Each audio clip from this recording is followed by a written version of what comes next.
Chapter 12 Breaking News. Breaking news. Now, a news story that is unfolding at the moment that reporters are reporting it. There was a mad scramble as all the kids in 4 ran to their desks to look for boxes of candy hearts.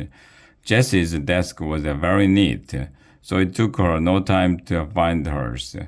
But other kids had to pull out crumpled papers and notebooks and pencil cases before they uncovered the familiar pink and red box with the little cellophane window. Everyone started rattling the boxes, and soon the room sounded like a maraca band in full swing. Mine says Captain Jack, shouted Jack Bagdasarian, and he growled like a pirate to show that he deserved the name. Look at mine, said Michael Mahoney. Fly high. Michael's dad was a commercial pilot, and Michael took lots of trips on airplanes. Jessie carefully removed one of the hearts from a box and read the message. Good ideas. Where had she heard that before? She tried to think, but Mrs. Overton shouted out in a near panic. Do not eat any of these candies. Jessie's attention switched to her teacher. Mrs. Overton looked like the cartoon character Willie Coyote when he realized he's about to drop 1,000 feet into a canyon. Jessie pulled out her reporter's notebook. This was breaking news, and she didn't want to miss anything. Where is this candy coming from? Asked Mrs. Overton. Can I please go to the bathroom? Asked Evan in a loud voice. Not right this second, Evan, said Mrs. Overton, rubbing her hand across her forehead. I need to go now. Evan nearly shouted. Jessie stared at her brother. Was he about to pee in his pants? But his face didn't have that kind of look on it. Instead, he looked like he was ready to rip someone's head off. What could Evan be mad about? Yes, go, but come straight back. We've got to figure out. Mrs. Overton didn't even seem to know how to finish her sentence. Jessie watched as Evan grabbed the big wooden bathroom pass from the hook by the door, then stormed out of the room. There was something red in his hand. She made a note of this in a notebook. 8:42 a.m. Evan to bathroom, something red in his hand. A lot of kids were circulating around the classroom comparing candy heart messages. Mrs. Overton stood with her hands on her hips for a moment, then made a beeline for the classroom phone. Meanwhile, Jessie meandered over to Evan's desk and took a quick peek inside. As expected, it was an atrocious mess, but there was no box of candy hearts. 8:44 a.m., Eva's desk, no hearts. Jessie stooped down and looked under Eva's desk. Jessie, you're not eating candy, are you? Asked Mrs. Overton, still talking on the phone. No, Mrs. O. I'm just looking for trash. If something was on the floor, it was trash. Everybody knew that. Nobody eat anything. Take your seats. I'm going to collect the candy. There was a shout from the classroom. No way, called out Scott. I'm not giving mine up. Almost everyone in the class was against the idea of Mrs. Overton confiscating their Valentine treat. Jessie, it's a private property, right? Asked Tessa.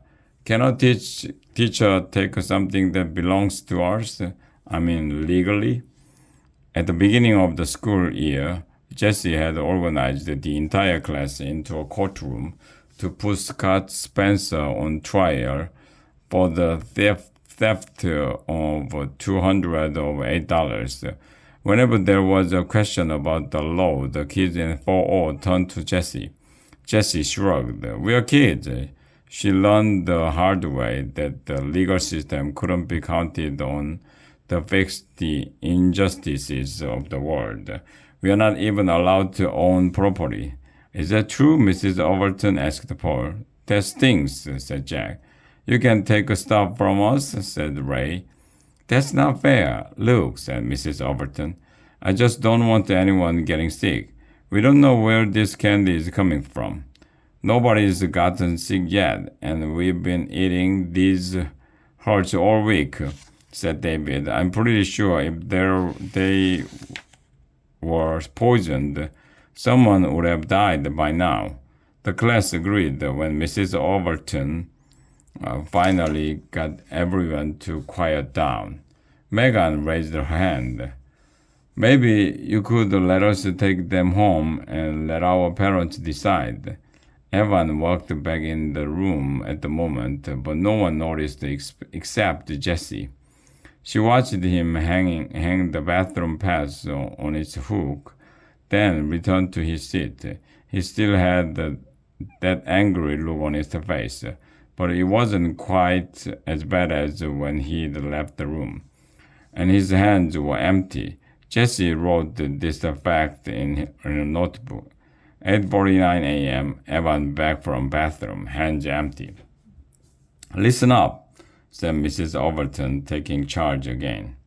I'm going to collect the candy hearts and keep them until I've had a chance to talk with Mrs. Fletcher. If she gives the go-ahead to send them home, it's okay with me. She's in charge of the school, so whatever she says goes. Mrs. Overton scooped up the paper collection basket on the desk. Everyone grab your candy hearts and line up for music. I'm going to collect your boxes as you're filed out. Jessie was glad she wasn't line leader for the week. She hung at the back of the line, determined to be last. When she got in place, David, who was in the middle of the line, ducked out and came to the back to stand behind her.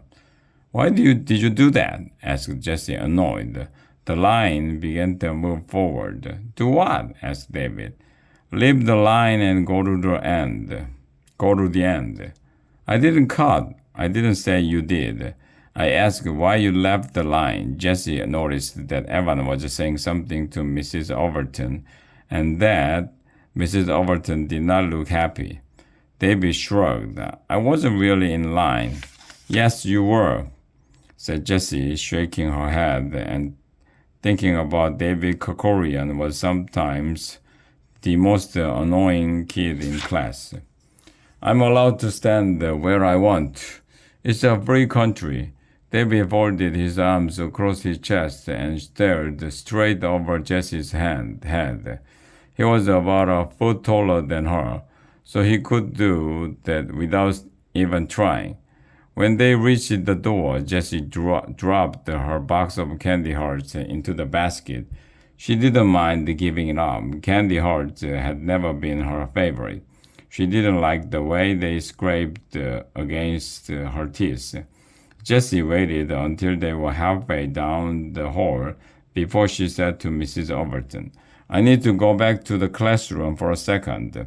Mrs. Overton was carrying the basket full of candy, and Jessie knew she was taking it to the office to consult with Mrs. Fletcher while the class was in music. There was no way Mrs. Overton was going to escort her back to the classroom. She was too distracted by the mystery of the candy hearts. Can it wait? Asked Mrs. Overton. No, it's something I really need. I will be 1 second. Be quick. And then straight to music. Mrs. Overton veered left and disappeared into the office as the line of students headed to the music room. Jessie scooted past David, hurrying back to the classroom. I'm coming with you, said David. Jessie wheeled around. You will not. The last thing she wanted was David Kokorian witnessing what she was about to do. David practically jumped back and then stood there, with a look on his face that Jessie couldn't figure out, even if she'd had a million years to study. She ran down the hall, but before she got to her classroom, she stopped in front of the boys' bathroom. She wished her friend Maxwell were there. Not only was Maxwell a terrific spy, but he was also a boy, which would have made this next part of her mission easier. Still, if you're going to be an investigative reporter, you have to be willing to do the dirty work of investigating. As her grandmother said, it was time to break some eggs. Jessie pushed open the door of the boys' bathroom and called out, "Anyone in here?" No one answered. This room was different from hers. What were those strange white zinc things on the wall? Jessie stared and stared, but couldn't figure them out. Suddenly, she heard a noise in the hall and remembered how much trouble she would be in if someone found her in the boys' bathroom. She hurried to the trash can, pushed open the flap door, and peeked inside. There it was, Evan's box of candy hearts. She tried to reach into plug it out, but her arm was nowhere near long enough. She tugged on the top of the trash can, and after a minute, the top came off. It was heavier than she thought it would be, and when she put it down on the hard tile floor, it made a loud clacking noise that made her heart jump. Jessie wasn't a lot taller than the trash can, so wrestling it over and laying it on its side wasn't easy.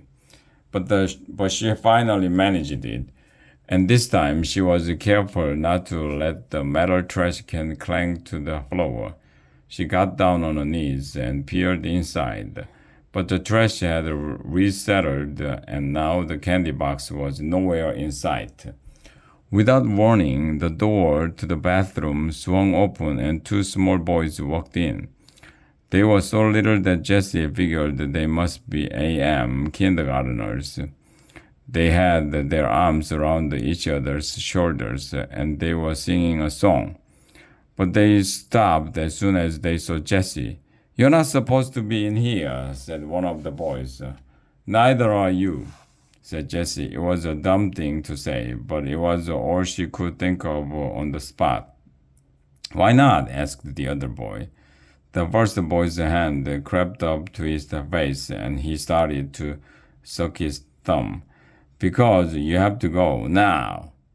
The last word came out loud like a fire alarm. Both boys jumped and then ran for the door.